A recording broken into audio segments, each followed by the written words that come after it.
The Burial of the Rats by Bram Stoker. Leaving Paris by the Orleans road, cross the Enceinte and turning to the right, you find yourself in a somewhat wild and not at all savoury district. Right and left, and before you and behind, and on every side rise great heaps of dust and waste accumulated by the process of time. Paris has its night as well as its day life, and the sojourner who enters his hotel in the Rue de Rivoli or the Rue Saint-Honore late at night, or leaves it early in the morning, can guess, in coming near Montrouge, if he has not done so already, the purpose of those great waggons that look like boilers on wheels, which he finds halting everywhere as he passes. Every city has its peculiar institutions created out of its own needs, and one of the most notable institutions of Paris is its rag-picking population. In the early morning, and Parisian life commences at an early hour, may be seen in most streets standing on the pathway opposite every court and alley, and between every few houses, as still in some American cities, even in parts of New York, large wooden boxes into which the domestics or tenement holders empty the accumulated dust of the past day. Round these boxes gather and pass on, when the work is done, to fresh fields of labour and pastures new, squalid, hungry-looking men and women, the implements of whose craft consists of a coarse bag or basket slung over the shoulder, and a little rake with which they turn over and probe and examine in the minutest manner the dustbins. They pick up and deposit in their baskets, by aid of their rakes, whatever they may find, with the same facility as a Chinaman uses his chopsticks. Paris is a city of centralization, and centralization and classification are closely allied. In the early times, when centralization is becoming a fact, its forerunner is classification. All things which are similar or analogous become grouped together, and from the grouping of groups rises one whole or central point. We see radiating many long arms with innumerable tentaculae, and in the centre rises a gigantic head with a comprehensive brain and keen eyes to look on every side, and ears sensitive to hear, and a voracious mouth to swallow. Other cities resemble all the birds and beasts and fishes whose appetites and digestions are normal. Paris alone is the analogical apotheosis of the octopus. Product of centralization carried in an ad absurdum, it fairly represents the devilfish, and in no respects is the resemblance more curious than in the similarity of the digestive apparatus. Those intelligent tourists who, having surrendered their individuality into the hands of Messrs. Cook or Gaz, do Paris in 3 days, are often puzzled to know how it is that the dinner which in London would cost about 6 shillings can be had for 3 francs in a café at the Palais Royal. They need have no more wonder if they will but consider the classification, which is a theoretic specialty of Parisian life, and adopt all round the fact from which the chiffonier has his genesis. The Paris of 1850 was not like the Paris of today, and those who see the Paris of Napoleon and Baron Haussmann can hardly realize the existence of the state of things 45 years ago. Amongst other things, however, which have not changed are those districts where the waste is gathered. Dust is dust all the world over in every age, and the family likeness of dust heaps is perfect. The traveller, therefore, who visits the environs of Montrouge can go back in fancy without difficulty to the year 1850. In this year I was making a prolonged stay in Paris. I was very much in love with a young lady who, though she returned my passion, so far yielded to the wishes of her parents that she had promised not to see me or to correspond with me for a year. I too had been compelled to accede to these conditions under a vague hope of parental approval. During the term of probation I had promised to remain out of the country, and not to write to my dear one until the expiration of the year. Naturally the time went heavily with me. There was not one of my own family or circle who could tell me of Alice, and none of her own folk had, I am sorry to say, sufficient generosity to send me even an occasional word of comfort regarding her health and well-being. I spent 6 months wandering about Europe, but as I could find no satisfactory distraction in travel, I determined to come to Paris, where, at least, I would be within easy hail of London in case any good fortune should call me thither before the appointed time. That hope deferred maketh the heart sick was never better exemplified than in my case, for in addition to the perpetual longing to see the face I loved, there was always with me a harrowing anxiety lest some accident should prevent me showing Alice in due time that I had, throughout the long period of probation, been faithful to her trust and my own love. Thus every adventure which I undertook had a fierce pleasure of its own, for it was fraught with possible consequences greater than it would have ordinarily borne.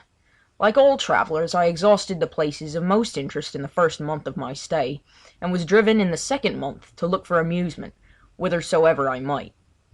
Having made sundry journeys to the better-known suburbs, I began to see that there was a terra incognita, in so far as the guide-book was concerned, in the social wilderness lying between these attractive points. Accordingly, I began to systematise my researches, and every day took up the thread of my exploration at the place where I had on the previous day dropped it.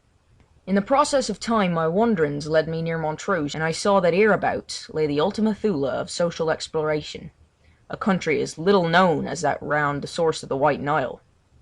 And so I determined to investigate philosophically the chiffonier, his habitat, his life, and his means of life. The job was an unsavoury one, difficult of accomplishment, and with little hope of adequate reward. However, despite reason, obstinacy prevailed, and I entered into my new investigation with a keener energy than I could have summoned to aid me in any investigation leading to any end, valuable or worthy. One day, late in a fine afternoon, toward the end of September, I entered the Holy of Holies of the City of Dust. The place was evidently the recognised abode of a number of chiffoniers, for some sort of arrangement was manifested in the formation of the dust heaps near the road. I passed among these heaps, which stood like orderly sentries, determined to penetrate further and trace dust to its ultimate location.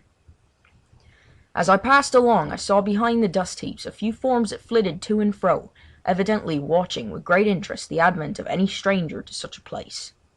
The district was like a small Switzerland, and as I went forward my tortuous course shut out the path behind me. Presently I got into what seemed a small city or community of chiffoniers.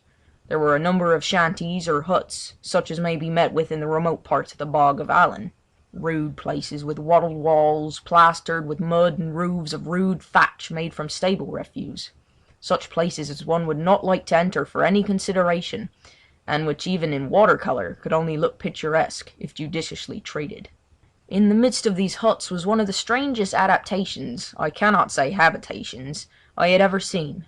An immense old wardrobe, a colossal remnant of some boudoir of Charles VII or Henry II, had been converted into a dwelling-house. The double doors lay open, so that the entire menage was open to public view.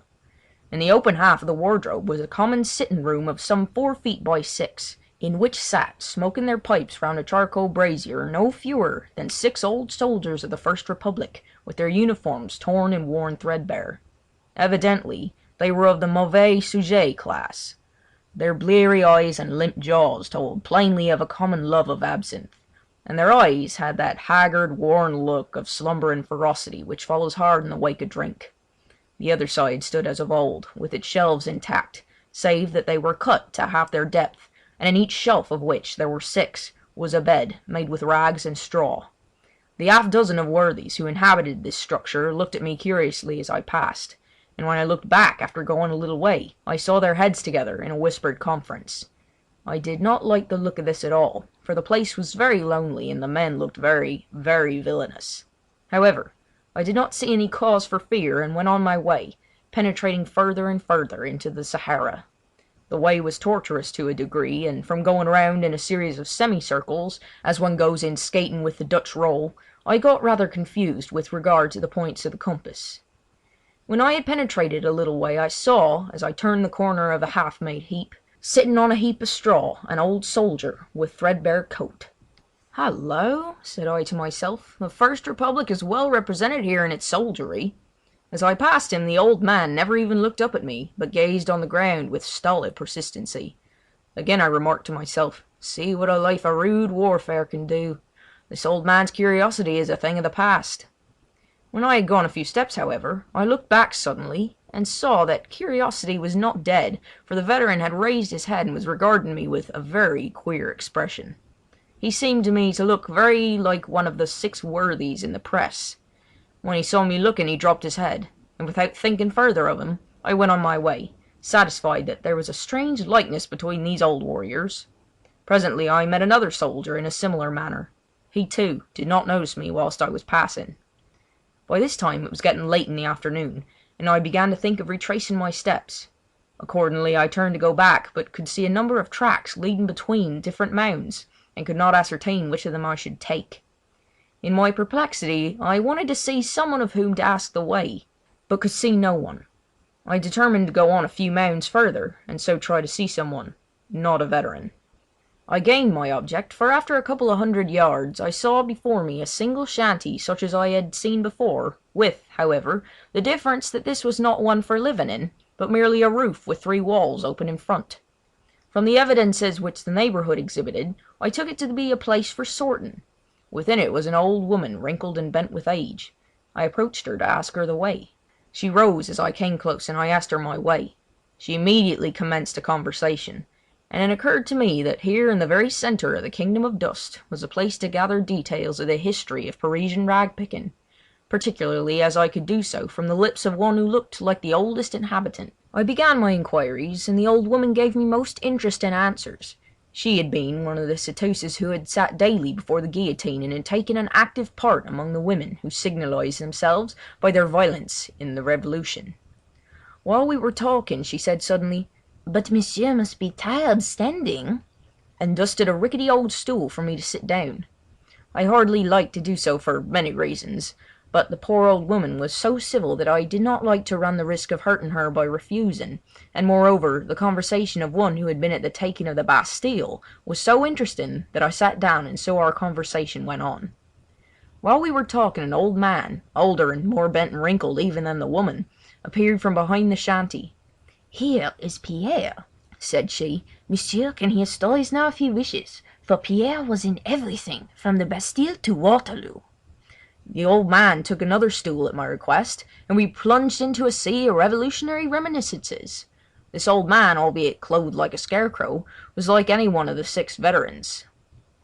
I was now sitting in the centre of the low hut, with the woman on my left hand and the man on my right, each of them being somewhat in front of me.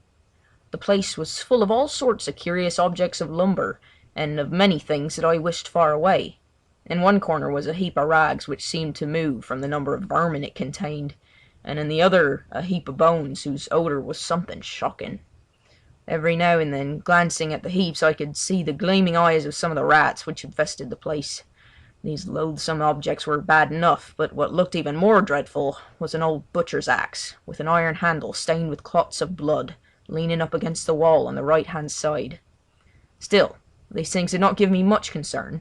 The talk of the 2 old people was so fascinating that I stayed on till the evening came, and the dust heaps threw dark shadows over the vales between them. After a time I began to grow uneasy. I could not tell how or why, but somehow I did not feel satisfied.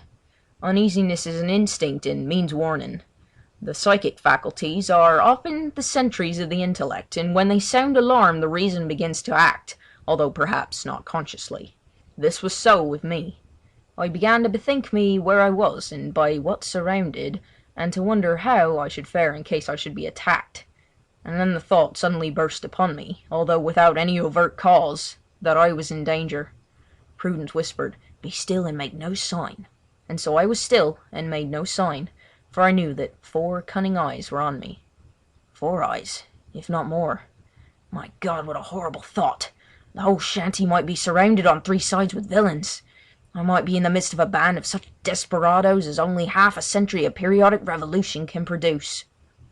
With a sense of danger my intellect and observation quickened, and I grew more watchful than was my wont. I noticed that the old woman's eyes were constantly wandering toward my hands. I looked at them too, and saw the cause. My rings.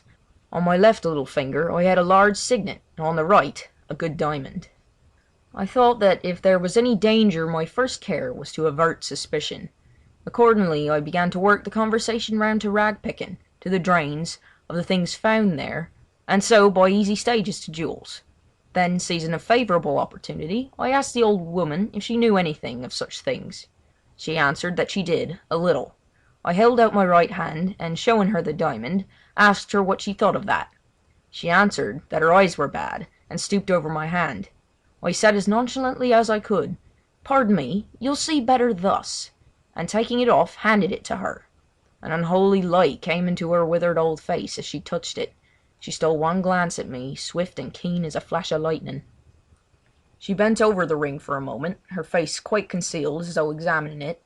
The old man looked straight out in front of the shanty before him, at the same time fumbling in his pockets and producing a screw of tobacco in a paper and a pipe, which he proceeded to fill.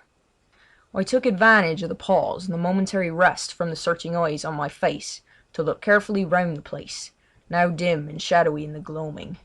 There still lay all the heaps of varied reeking foulness, there the terrible blood-stained axe leaning against the wall in the right-hand corner, and everywhere, despite the gloom, the baleful glitter of the eyes of the rats.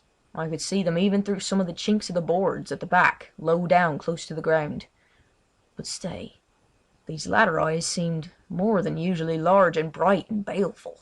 For an instant my heart stood still, and I felt in that whirling condition of mind in which one feels a sort of spiritual drunkenness, and as though the body is only maintained erect, in that there is no time for it to fall before recovery. Then, in another second, I was calm, coldly calm, with all my energies in full vigour, with the self-control which I felt to be perfect, and with all my feeling and instincts alert.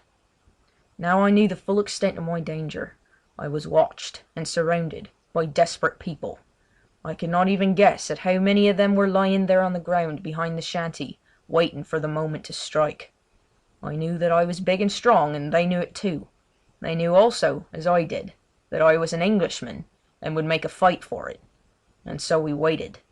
I had, I felt, gained an advantage in the last few seconds, for I knew my danger and understood the situation. Now, I thought, is the test of my courage, the enduring test. The fighting test may come later. The old woman raised her head and said to me in a satisfied kind of way, "A very fine ring indeed, a beautiful ring. Oh me, I once had such rings, plenty of them, and bracelets and earrings. Oh, for in those days I led the town a dance. But they've forgotten me now. They've forgotten me. They? Why, they never heard of me. Perhaps their grandfathers remember me, some of them." And she laughed a harsh, croaking laugh. And then I am bound to say that she astonished me, for she handed me back the ring with a certain suggestion of old-fashioned grace which was not without its pathos. The old man eyed her with a sort of sudden ferocity, half rising from his stool, and said to me, suddenly and hoarsely, "Let me see it." I was about to hand him the ring, when the old woman said, "No, no, do not give it to Pierre. Pierre is eccentric. He loses things. And such a pretty ring." "Cat!" said the old man savagely. Suddenly the old woman said, rather more loudly than was necessary, "Wait! I shall tell you something about a ring." There was something in the sound of her voice that jarred upon me. Perhaps it was my hypersensitiveness, wrought up as I was to such a pitch of nervous excitement, but I seemed to think that she was not addressing me. As I stole a glance round the place I saw the eyes of the rats in the bone heaps, but missed the eyes along the back. But even as I looked I saw them again appear. The old woman's "wait" had given me a respite from attack, and the men had sunk back to their reclining posture. "I once lost a ring, a beautiful diamond hoop that had belonged to a queen and which was given to me by a farmer of the Texas, who afterwards cut his throat because I sent him away. I thought it must have been stolen and taxed my people, but I could get no trace. The police came and suggested that it had found its way to the drain. We descended, I in my fine clothes, for I would not trust them with my beautiful ring. I know more of the drain since then, and of rats too. But I shall never forget the horror of that place, alive with blazing eyes, a wall of them just outside the light of our torches. Well, we got beneath my house. We searched the outlet of the drain, and there, in the filth, found my ring, and we came out. But we found something else also before we came.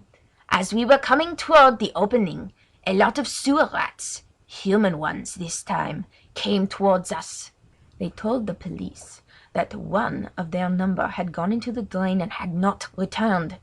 He had gone in only shortly before we had, and, if lost, could hardly be far off.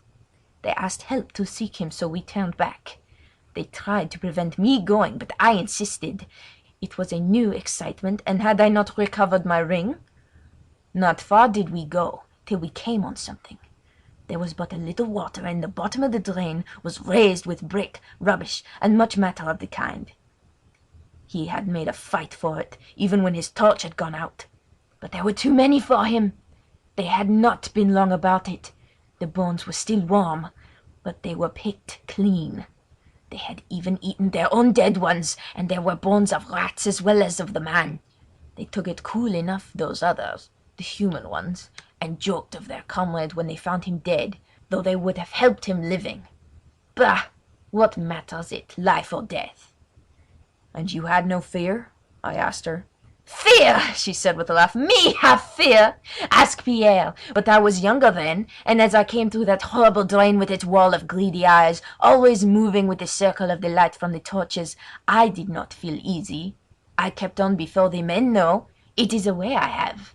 I never let the men get it before me. All I want is a chance and a means. And they ate him up, took every trace away except the bones, and no one knew it. No one sound of him ever was made. Here she broke into a chuckling fit of the ghastliest merriment which it was ever my lot to hear and see. A great poetess describes her heroine singing, "Oh, to see or hear her singing, scarce I know which is divinest." And I can apply the same idea to the old crone, in all save the divinity, for I scarce could tell which was the most hellish, the harsh, malicious, satisfied, cruel laugh, or the leering grin, and the horrible square opening of the mouth like a tragic mask, and the yellow gleam of a few discoloured teeth in the shapeless gums. In that laugh, and with that grin and the chuckling satisfaction, I knew, as well as if it had been spoken to me in words of thunder, that my murder was settled, and the murderers only bided the proper time for its accomplishment. I could read between the lines of her gruesome story the commands to her accomplices. "Wait," she seemed to say, "bide your time, I shall strike the first blow. Find the weapon for me, and I shall make the opportunity. He shall not escape. Keep him quiet, and then no one will be the wiser. There will be no outcry, and the rats will do their work." It was growing darker and darker. The night was coming. I stole a glance round the shanty. Still all the same. The bloody axe in the corner, the heaps of filth, and the eyes on the bone heaps and in the crannies of the floor. Pierre had been still ostensibly filling his pipe. He now struck a light and began to puff away at it. The old woman said, "Dear heart, how dark it is! Pierre, like a good lad, light the lamp." Pierre got up, and with the lighted match in his hand touched the wick of a lamp which hung at one side of the entrance to the shanty, and which had a reflector that threw the light all over the place. It was evidently that which was used for their sorting at night. "Not that, stupid, not that, the lantern!" she called out to him. He immediately blew it out, saying, "All right, mother, I'll find it," and he hustled about the left corner of the room, the old woman saying through the darkness, "The lantern! The lantern! Oh, that is the light that is most useful to us poor folks. The lantern was the friend of the Revolution. It is the friend of the chiffonier. It helps us when all else fails." Hardly had she said the word when there was a kind of creaking of the whole place, and something was steadily dragged over the roof. Again I seemed to read between the lines of her words. I knew the lesson of the lantern. "One of you get on the roof with a noose, and strangle him as he passes out, if we fail within." As I looked out of the opening, I saw a loop of rope outlined black against the lurid sky. I was now, indeed, beset. Pierre was not long in finding the lantern.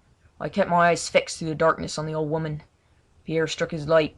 By its flash I saw the old woman raise from the ground beside her, where it had mysteriously appeared, and then hide in the folds of her gown a long, sharp knife or dagger. It seemed to be like a butcher's sharpening iron fine to a keen point. The lantern was lit. "Bring it here, Pierre," she said. "Place it in the doorway where we can see it. See how nice it is. It shuts out the darkness from us. It is just right." Just right for her and her purposes. It threw all its light on my face, leaving in gloom the faces of both Pierre and the woman, who sat outside of me, on each side. I felt that the time of action was approaching, but I knew now that the first signal and movement would come from the woman, and so watched her. I was all unarmed, but I had made up my mind what to do. At the first movement I would seize the butcher's axe in the right-hand corner and fight my way out. At least I would die hard. I stole a glance round to fix its exact locality so I could not fail to seize it at the first effort, for then, if ever, time and accuracy would be precious. Good God! It was gone! All the horror of the situation burst upon me, but the bitterest thought of all was that if the issue of the terrible position should be against me, Alice would infallibly suffer. Either she would believe me false, and any lover, or anyone who has ever been one, can imagine the bitterness of the thought, or else she would go on loving long after I had been lost to her and to the world, so that her life would be broken and embittered, shattered with disappointment and despair. The very magnitude of the pain braced me up and nerved me to bear the dread scrutiny of the plotters. I think I did not betray myself. The old woman was watching me as a cat does a mouse, and had her right hand hidden in the folds of her gown, clutching, I knew, that long, cruel-looking dagger. Had she seen any disappointment in my face, she would, I felt, have known that the moment had come, and would have sprung on me like a tigress, certain of taking me unprepared. I looked out into the night, and there I saw a new cause for danger. Before and around the hut were at a little distance some shadowy forms, and they were quite still, but I knew that they were all alert and on guard. Small chance for me now in that direction. Again I stole a glance round the place. In moments of great excitement and of great danger, which is excitement, the mind works very quickly, and the keenness of the faculties which depend on the mind grow in proportion. I now felt this. In an instant I took in the whole situation. I saw that the axe had been taken through a small hole made in one of the rotten boards. How rotten they must be to allow of such a thing being done without a particle of noise. The hut was a regular murder trap, and was guarded all round. A garroter lay on the roof, ready to entangle me with his noose if I should escape the dagger of the old hag. In front the way was guarded by I know not how many watchers, and at the back was a row of desperate men. I had seen their eyes still, through the crack in the boards of the floor, when last I looked, as I lay prone, waiting for the signal to start erect. If it was to be ever, now for it. End of The Burial of the Rats, Part 1. Recording by Haley Flagg of Texas. As nonchalantly as I could, I turned slightly on my stool so as to get my right leg well under me.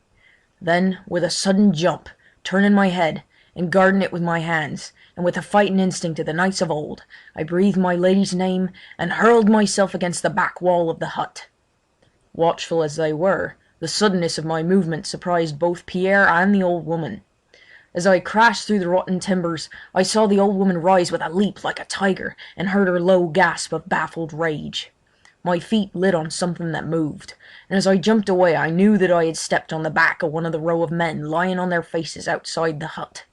I was torn with nails and splinters, but otherwise unhurt. Breathless, I rushed up the mound in front of me, hearing as I went the dull crash of the shanty as it collapsed into a mass. It was a nightmare climb.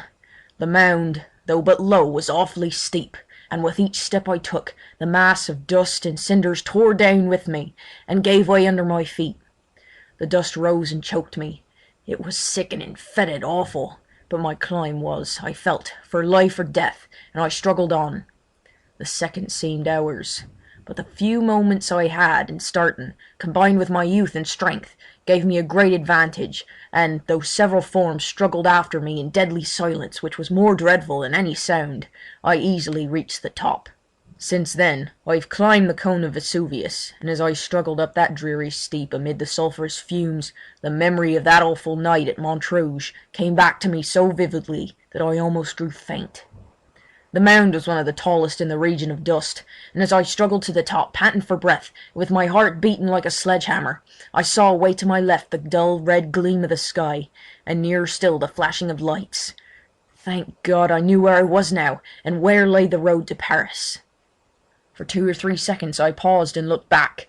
My pursuers were still well behind me, but struggling up resolutely, and in deadly silence. Beyond the shanty was a wreck, a mass of timber and moving forms. I could see it well, for flames were already bursting out. The rags and straw had evidently caught fire from the lantern. Still silence there, not a sound. Those old wretches could die game anyhow.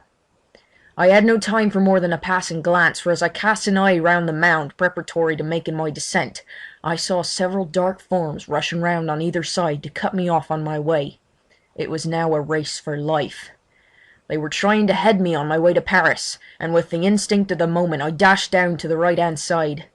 I was just in time, for, though I came, as it seemed to me, down the steep in a few steps, the wary old men who were watching me turned back, and one, as I rushed by into the opening between the two mounds in front, almost struck me a blow with that terrible butcher's axe. There could surely not be two such weapons about. Then began a really horrible chase.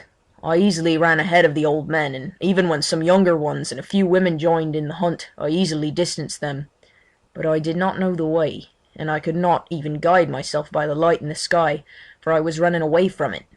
I had heard that, unless of conscious purpose, hunted men turn always to the left, and so I found it now. And so, I suppose, knew also my pursuers, who were more animals than men, and with cunning or instinct had found out such secrets for themselves.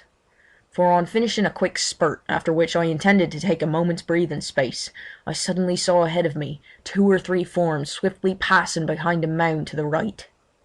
I was in the spider's web now indeed, but with the thought of this new danger came the resource of the hunted, and so I darted down the next turning to the right. I continued in this direction for some 100 yards, and then, taking a turn to the left again, felt certain that I had, at any rate, avoided the danger of being surrounded. But not of pursuit, for on came the rabble after me, steady, dogged, relentless, and still in grim silence. In the greater darkness the mounds seemed now to be somewhat smaller than before, although, for the night was closing, they looked bigger in proportion. I was now well ahead of my pursuers, so I made a dart up the mound in front. Oh, joy of joys! I was close to the edge of this inferno of dust heaps. Away behind me the red light of Paris was in the sky, and towering up behind rose the heights of Montmartre. A dim light, with here and there brilliant points like stars. Restored to vigour in a moment, I ran over the few remaining mounds of decreasing size and found myself on the level land beyond. Even then, however, the prospect was not inviting. All before me was dark and dismal, and I had evidently come on one of those dank, low-lying waste places which are found here and there in the neighbourhood of great cities. Places of waste and desolation, where the space is required for the ultimate agglomeration of all that is noxious, and the ground is so poor as to create no desire of occupancy even in the lowest squatter. With eyes accustomed to the gloom of the evening, and away now from the shadows of those dreadful dust heaps, I could see much more easily than I could a little while ago. It might have been, of course, that the glare in the sky of the lights of Paris, though the city was some miles away, was reflected here. Howsoever it was, I saw well enough to take bearings for certainly some little distance around me. In front was a bleak, flat waste that seemed almost dead level, with here and there the dark shimmering of stagnant pools. Seemingly far off on the right, amid a small cluster of scattered lights, rose a dark mass of Fort Montrouge, and away to the left in the dim distance, pointed with stray gleams from cottage windows, the lights in the sky showed the locality of Bicêtre. A moment's thought decided me to take to the right and try to reach Montrouge. There at least would be some sort of safety, and I might possibly long before come on some of the crossroads which I knew. Somewhere, not far off, must lie the strategic road made to connect the outlying chain of forts circling the city. Then I looked back. Coming over the mounds, and outlined black against the glare of the Parisian horizon, I saw several moving figures, and still away to the right, several more deploying out between me and my destination. They evidently meant to cut me off in this direction, so my choice became constricted. It lay now between going straight ahead or turning to the left. Stooping down to the ground so as to get the advantage of the horizon as a line of sight, I looked carefully in that direction, but could detect no sign of my enemies. I argued that as I had not guarded or were not trying to guard that point, there was evidently danger to me there already. So I made up my mind to go straight on before me. It was not an inviting prospect, and as I went on the reality grew worse. The ground became soft and oozy, and now and again gave way beneath me in a sickening kind of way. I seemed somehow to be going down, for I saw around me places seemingly more elevated than where I was, and this in a place which from a little way back seemed dead level. I looked around, but could see none of my pursuers. This was strange, for all along these birds of the night had followed me through the darkness as well as though it were broad daylight. How I blame myself for coming out in my light-coloured tourist suit of tweed. The silence, and my not being able to see my enemies, whilst I felt that they were watching me, grew appalling, and in the hope of someone not of this ghastly crew hearing me, I raised my voice and shouted several times. There was not the slightest response, not even an echo rewarded my efforts. For a while I stood stock still and kept my eyes in one direction. On one of the rising places around me I saw something dark move along, then another and another. This was to my left, and seemingly moving to head me off. I thought that again I might, with my skill as a runner, elude my enemies at this game, and so with all my speed darted forward. Splash! My feet had given way in a mass of slimy rubbish, and I had fallen headlong into a reeking, stagnant pool. The water and the mud in which my arms sank up to the elbows was filthy and nauseous beyond description, and in the suddenness of my fall I had actually swallowed some of the filthy stuff, which nearly choked me and made me gasp for breath. Never shall I forget the moments during which I stood trying to recover myself, almost fainting from the fetid odour of that filthy pool, whose white mist rose ghost-like around. Worst of all, with the acute despair of the hunted animal when he sees the pursuing pack closing on him, I saw before my eyes, whilst I stood helpless, the dark forms of my pursuers moving swiftly to surround me. It's curious how our minds work on odd matters, even when the energies of thought are seemingly concentrated on some terrible and pressing need. I was in momentary peril of my life, my safety depended on my action, and my choice of alternatives coming now with almost every step I took, and yet I could not but think of the strange, dogged persistency of these old men. Their silent resolution, their steadfast, grim persistency even in such a cause commanded, as well as fear, even a measure of respect. What must they have been in the vigour of their youth? I could understand now that whirlwind rush on the bridge of Arcola, that scornful exclamation of the old guard at Waterloo.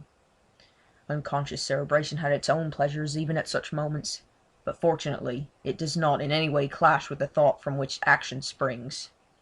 I realised at a glance that so far I was defeated in my object. My enemies as yet had won. They had succeeded in surrounding me on 3 sides, and were bent on driving me off to the left hand, where there was already some danger for me, for they had left no guard.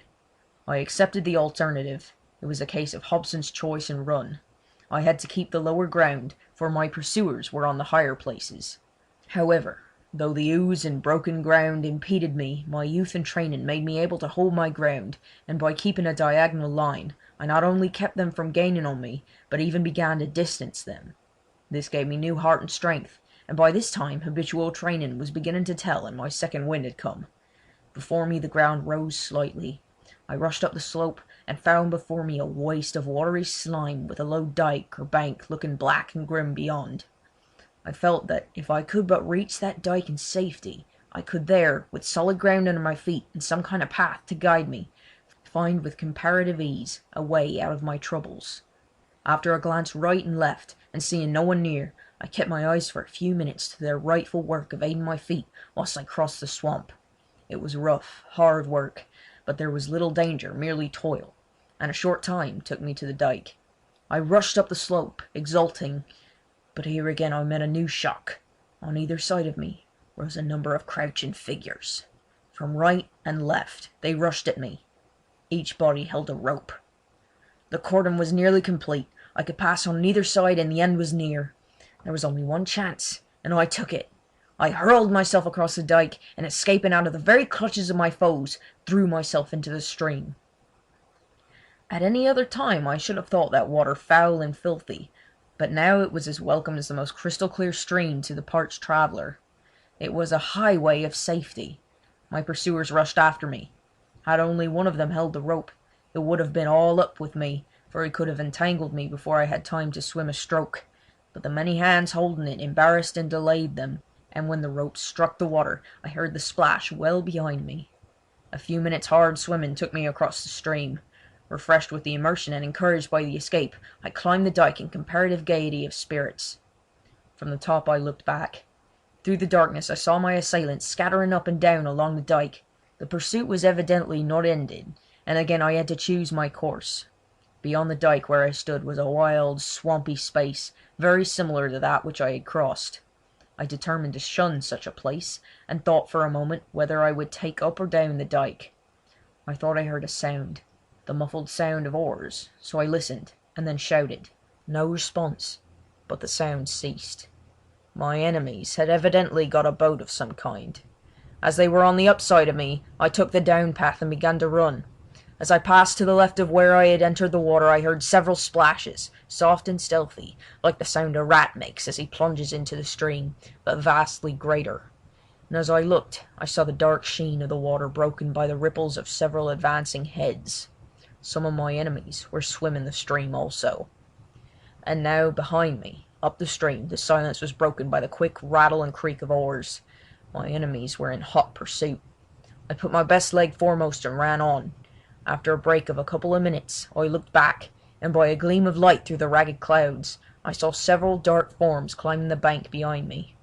The wind now had begun to rise, and the water beside me was ruffled and beginning to break in tiny waves on the bank. I had to keep my eyes pretty well on the ground before me lest I should stumble, for I knew that to stumble was death. After a few minutes I looked back behind me. On the dyke were only a few dark figures, but crossing the waste, swampy ground were many more. What new danger this portended I did not know, could only guess. Then, as I ran, it seemed to me that my track kept ever sloping away to the right. I looked up ahead, and saw that the river was much wider than before, and that the dyke on which I stood fell quite away, and beyond it was another stream, on whose near bank I saw some of the dark forms now across the marsh. I was on an island of some kind. My situation was now indeed terrible, for my enemies had hemmed me in on every side. Behind came the quickening roll of the oars, as though my pursuers knew that the end was close. Around me on every side was desolation. There was not a roof or light, as far as I could see. Far off to the right rose some dark mass, but what it was I knew not. For a moment I paused to think what I should do, not for more, for my pursuers were drawing closer. Then my mind was made up. I slipped down the bank and took to the water. I struck out straight ahead, so as to gain the current by clearing the backwater of the island, for such I presume it was, when I had passed into the stream. I waited till a cloud came, driving across the moon and leaving all in darkness. Then I took off my hat and laid it softly on the water, floating with the stream, and a second after dived to the right and struck out under water with all my might. I was, I suppose, half a minute under water, and when I rose, came up as softly as I could, and turning, looked back. There went my light brown hat floating merrily away. Close behind it came a rickety old boat, driven furiously by a pair of oars. The moon was still partly obscured by the drifting clouds, but in the partial light I could see a man in the bows, holding aloft, ready to strike, what appeared to me to be that same dreadful poleaxe which I had before escaped. As I looked, the boat drew closer, closer, and the man struck savagely. The hat disappeared. The man fell forward, almost out of the boat. His comrades dragged him in, but without the axe, and then, as I turned, with all my energies bent on reaching the further bank, I heard the fierce whir of the muttered "Sacre!" which marked the anger of my baffled pursuers. That was the first sound I had heard from human lips during all this dreadful chase, and full as it was of menace and danger to me, it was a welcome sound, for it broke that awful silence which shrouded and appalled me. It was as though an overt sign that my opponents were men and not ghosts, and that with them I had, at least, the chance of a man, though but one against many. But now that the spell of silence was broken, the sounds came thick and fast. From boat to shore, and back from shore to boat, came quick question and answer, all in the fiercest whispers. I looked back, a fatal thing to do, for in the instant someone caught sight of my face, which showed white on the dark water, and shouted. Hands pointed to me, and in a moment or two the boat was under way, and following hard after me. I had but a little way to go, but quicker and quicker came the boat after me. A few more strokes, and I would be on the shore, but I felt the oncoming of the boat, and expected every second to feel the crash of an oar or other weapon on my head. Had I not seen that dreadful axe disappear in the water, I do not think I could have won the shore. I heard the muttered curses of those not rowing, and the laboured breath of the rowers. With one supreme effort for life or liberty, I touched the bank and sprang up it. There was not a single second to spare, for hard behind me the boat grounded and several dark forms sprang after me. I gained the top of the dyke, and keeping to the left ran on again. The boat put off and followed down the stream.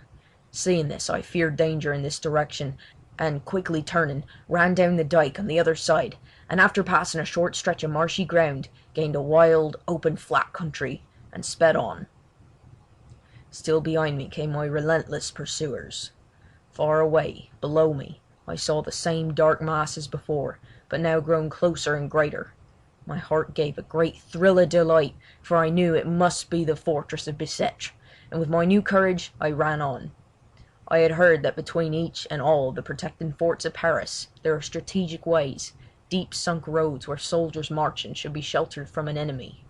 I knew that, if I could gain this road, I would be safe, but in the darkness I could not see any sign of it, so, in blind hope of striking it, I ran on. Presently I came to the edge of a deep cut, and found that down below me ran a road guarded on each side by a ditch of water fenced on either side by a straight, high wall. Getting fainter and dizzier, I ran on. The ground got more broken, more and more still, till I staggered and fell, and rose again, and ran on in the blind anguish of the hunted. Again the thought of Alice nerved me. I would not be lost and wreck her life. I would fight and struggle for life to the bitter end. With a great effort I caught the top of the wall. As, scrambling like a catamount, I drew myself up, I actually felt a hand touch the sole of my foot. I was now on a sort of causeway, and before me I saw a dim light. Blind and dizzy, I ran on, staggered, and fell, rising, covered with dust and blood. "Halt là!" The word sounded like a voice from heaven. A blaze of light seemed to enwrap me, and I shouted with joy, "Qui va là?" The rattle of musketry, the flash of steel before my eyes. Instinctively I stopped, though close behind me came a rush of my pursuers. Another word or two, and out from a gateway poured, as it seemed to me, a tide of red and blue, as the guard turned out. All round seemed blazing with light, and the flash of steel, the clink and rattle of arms, and the loud, harsh voices of command. As I fell forward, utterly exhausted, a soldier caught me. I looked back in dreadful expectation, and saw the mass of dark forms disappearing into the night. Then I must have fainted. When I recovered my senses, I was in the guard-room. They gave me brandy, and after a while I was able to tell them something of what had passed. Then a commissary of police appeared, apparently out of the empty air, as is the way of the Parisian police officer. He listened attentively, and then had a moment's consultation with the officer in command. Apparently they were agreed, for they asked me if I were ready now to come with them. "Where to?" I asked, rising to go. "Back to the dust heaps. We shall perhaps catch them yet." "I shall try," said I. He eyed me for a moment keenly, and said suddenly, "Would you like to wait a while or till tomorrow, young Englishman?" This touched me to the quick, as perhaps he intended, and I jumped to my feet. "Come now," I said. "Now! Now! An Englishman is always ready for his duty." The commissary was a good fellow, as well as a shrewd one. He slapped my shoulder kindly. "Brave garçon," he said. "Forgive me, but I knew what would do you most good. The guard is ready. Come." And so, passing right through the guard-room, and through a long vaulted passage, we were out into the night. A few of the men in front had powerful lanterns. Through courtyards and down a sloping way we passed out through a low archway to a sunken road, the same that I had seen in my flight. The order was given to get at the double, and with a quick springing stride, half run, half walk, the soldiers went swiftly along. I felt my strength renewed again. Such is the difference between hunter and hunted. A very short distance took us to a low-lying pontoon bridge across the stream, and evidently very little higher up than I had struck it. Some effort had evidently been made to damage it, for the ropes had all been cut, and one of the chains had been broken. I heard an officer say to the commissary, "We are just in time. A few more minutes, and they would have destroyed the bridge. Forward, quicker still!" And on we went. Again we reached a pontoon on the winding stream. As we came up, we heard the hollow boom of the metal drums, as the effort to destroy the bridge was again renewed. A word of command was given, and several men raised their rifles. "Fire!" A volley rang out, there was a muffled cry, and the dark forms dispersed. But the evil was done, and we saw the far end of the pontoon swing into the stream. This was a serious delay, and it was nearly an hour before we had renewed ropes and restored the bridge sufficiently to allow us to cross. We renewed the chase. Quicker we went towards the dust heaps. After a time we came to a place that I knew. There were the remains of a fire. A few smouldering wood ashes still cast a red glow, but the bulk of the ashes were cold. I knew the side of the hut and the hill behind it up which I had rushed, and in the flickering glow the eyes of the rats still shone with a sort of phosphorescence. The commissary spoke a word to the officer, and he cried, "Halt!" The officers were ordered to spread around and watch, and then we commenced to examine the ruins. The commissary himself began to lift away the charred boards and rubbish. These the soldiers took and piled together. Presently he started back, then bent down and rising, beckoned me. "See," he said. It was a gruesome sight. There lay a skeleton, face downwards, a woman by the lines, an old woman by the coarse fibre of the bone. Between the ribs rose a long spike-like dagger made from a butcher's sharpening knife, its keen point buried in the spine. "You will observe," said the commissary to the officer and to me as he took out his notebook, "that the woman must have fallen on her dagger. The rats are many here. See their eyes glistening among that heap of bones. You will also notice," I shuddered as he placed his hand on the skeleton, "that but little time was lost by them, for the bones are scarcely cold."